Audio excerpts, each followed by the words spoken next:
Gaza में Israeli सेना ने कहां किया हमला, हमास बेस को आईडीएफ ने कैसे किया तबाह, हिजबुल्लाह ने कहां किया रॉकेट से हमला। विनाशक खबरों के लिए देखते हैं महायुद्ध टॉप 9। सेंट्रल गाजा में इजरायली फोर्स ने भारी तबाही मचाई है। आईडीएफ ने नुसीरत कैंप में मौजूद हमास के ठिकानों पर मिसाइल से हमला बोला। हमला इतना जोरदार था कि पूरी इमारत ताश की पत्तों की तरह ढह गई। आईडीएफ के हमले में 13 लोगों की मौत हो गई।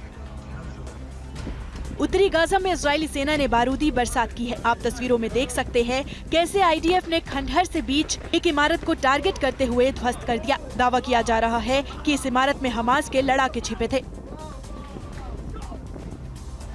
गाजा में इजरायली सेना हमास के ठिकानों पर लगातार प्रहार कर रही है। दावा किया जा रहा है कि न्यू जर्सी के फाइटर्स ने गाजा में हमास के ठिकानों पर अंधाधुंध फायरिंग की। खबर मिली थी कि इस इलाके में हमास के कई लड़ाके मौजूद हैं, जिसके बाद जवानों ने गोलियों की बरसात की।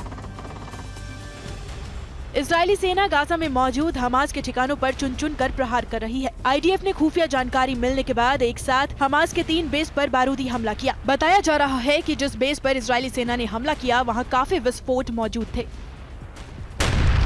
इजरायली सेना ने सड़क पर जा रहे हमास लड़ाकों पर बारूदी प्रहार किया। आप देख सकते हैं कि एक साथ कई लड़ाके सड़क पर जा रहे हैं, तभी आईडीएफ ने हमला कर दिया। ऊपर से मिसाइल गिरते ही हमास लड़ाकों के परखच्चे उड़ गए।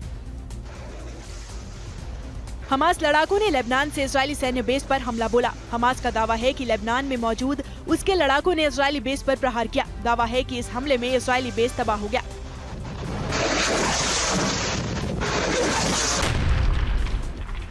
लेबनान और इजराइल के बीच भीषण लड़ाई जारी है। हिजबुल्लाह ने नॉर्थ इजराइल पर विध्वंसक प्रहार किया। नॉर्थ इजराइल के गलीली पर ड्रोन और रॉकेट से हमला बोला। हिजबुल्लाह का दावा है कि इस हमले से इजरायली सैन्य बेस और रिहायशी इलाकों को काफी नुकसान पहुंचा।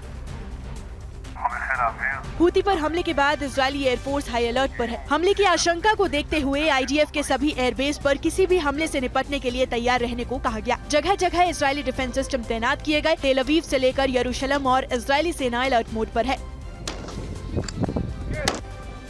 यमन पर हमले से बौखलाए हूती ने विध्वंसक जंग की तैयारी की है। यमन में हूती लड़ाकों का बड़ा मूवमेंट देखा जा रहा है। आधुनिक हथियारों से लैस हजारों हूती लड़ाके यमन में देखे गए। हूती लड़ाके इजिप्ट के रास्ते गाजा में एंट्री की कोशिश करने में जुटे हैं।